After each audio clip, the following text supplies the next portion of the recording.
I feel like a lot of the parents and families and teenagers that we're talking to are having a real hard time socially, connecting, making friends, putting themselves out there. And it's always they're in their room on their phone. They're afraid to just go out there, and whether it's them being rejected, they feel like they haven't developed the skills. Are you seeing that in your practice with the kids that you're working with as well? I am, and I'm hearing a lot of young people using the term social anxiety. I have social anxiety. And I think there's such a movement now for people to, I mean, we can get on the internet and figure out what we have. And so I Yeah. think a lot of people, they Google it or whatever, and they then have a label. The problem with a label is our subconscious starts to accept that label, whether we want it or not.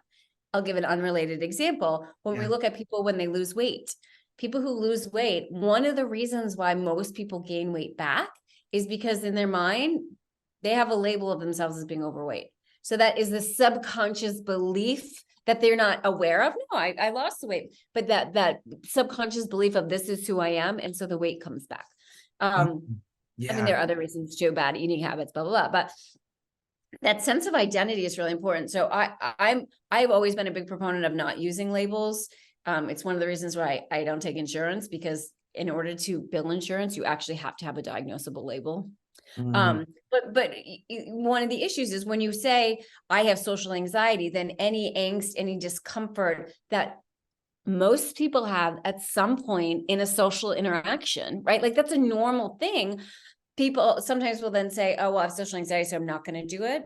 As opposed to, it's not uncommon when you're talking to people who you don't know, or if you're in a group or, whatever, it's not uncommon to kind of have that inner critic. What are you saying?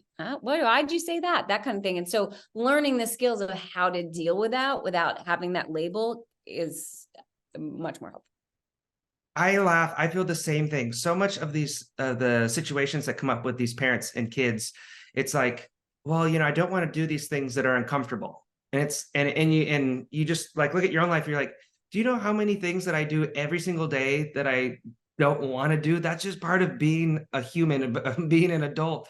And so many of these kids are just coddled so excessively, where it's like, well, they don't feel like cool. Like you don't feel like going to school. I don't feel like going to work. I don't feel like getting up early. I don't feel like exercising. I don't always feel like eating good food. But these are the things that you have to do in your life if you want to not feel horrible, if you want to be able to have a roof over your head and all these things.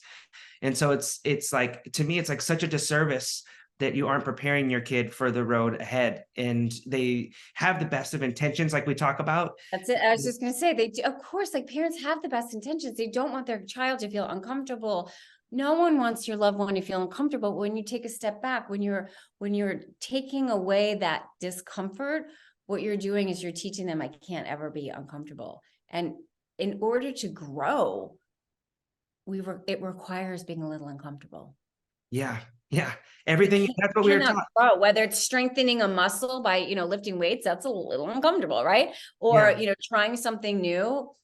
That first level of learning anything is a little stress. And it could be interpreted as distress, i.e., oh my, I can't stand this, or we can reinterpret it to be eustress, which is that excitement. Oh, wow, this is new. This is scary. This is exciting. And so helping your child realize why it's important. It's that, it's short-term versus long-term, helping your children have that delayed gratification. What's their long-term? Why are they doing this? And then helping them have the skills to be able to say, even though this is uncomfortable, I know it's important. And so here's how I'm going to handle this.